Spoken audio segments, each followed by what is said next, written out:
bond that Trump feels with Putin is deadly serious. After that meeting with Zelensky, Trump didn't punish Russia for bombing Ukraine.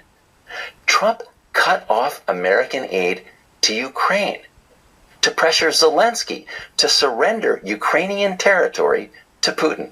And a week later, when a reporter pointed out that Putin was still bombing Ukraine, here's what Trump said. Do you, Mr. President, think that Vladimir Putin is taking advantage of the U.S. pause right now on intelligence and military aid to Ukraine? No, I actually think he's doing what anybody else would do. I think he wants to get it stopped and settled, and I think he's hitting him harder than he's been hitting him. And I think probably anybody in that position would be doing that right now. He wants to get it ended. He's doing what anybody else would do. That is an American president defending a Russian dictator who is bombing an American ally. Trump was mentally putting himself in Putin's position and saying, hey, I'd be doing the same thing. You can see how strongly Trump identifies with Putin. And in case there was any doubt, Trump spoke again about his feelings for Putin. And despite the Russia hoax, I've always had a good relationship with Putin. And, you know, he wants to end the war. He wants to end it. And I think he's going to be more generous than he has to be. And that's pretty good. You can hear Trump making excuses for Putin the way some people make excuses for a man who beats up women. Hey, it could have been worse.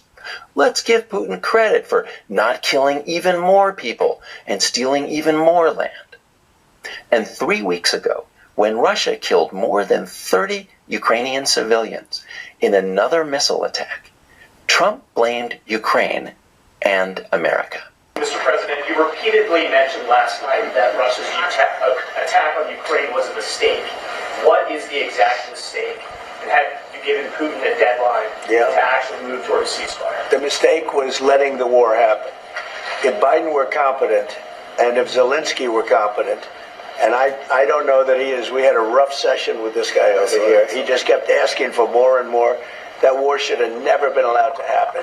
In fact, Trump accused Ukraine, Putin's victim, of starting the war. Have you spoken to President Zelensky, sir, about his offer to purchase more Patriot missile batteries? Oh, I don't know. He's always looking to purchase missiles. You know, he's against. Listen, when you start a war, you got to know that you can win the war, right? You don't start a war against somebody that's 20 times your size, and then hope that people give you some missiles.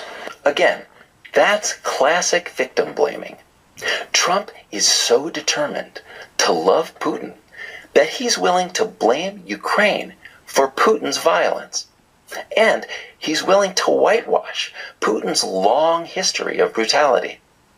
Here's what Trump said a couple of weeks ago about Putin's previous invasion of Crimea, another Ukrainian territory. When you say Crimea, that was handed over during a president named Barack Hussein Obama.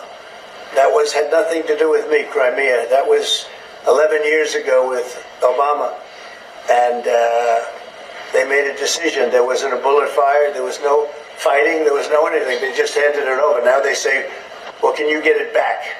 I think that's going to be a very difficult thing to do. That was given by Barack Obama when he was president, not by Donald Trump. Can you believe that? Trump says Obama gave Crimea to Putin.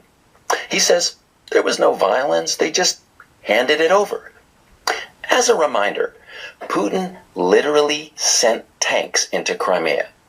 Russian forces surrounded Ukraine's military bases, broke into government buildings, and threw everybody out.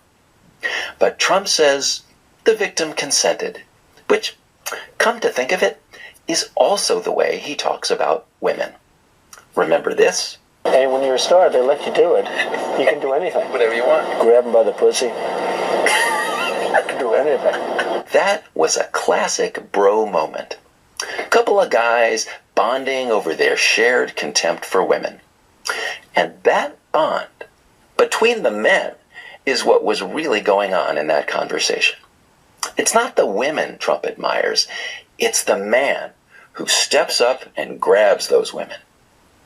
That's what Trump sees in Putin, a man who takes what he wants.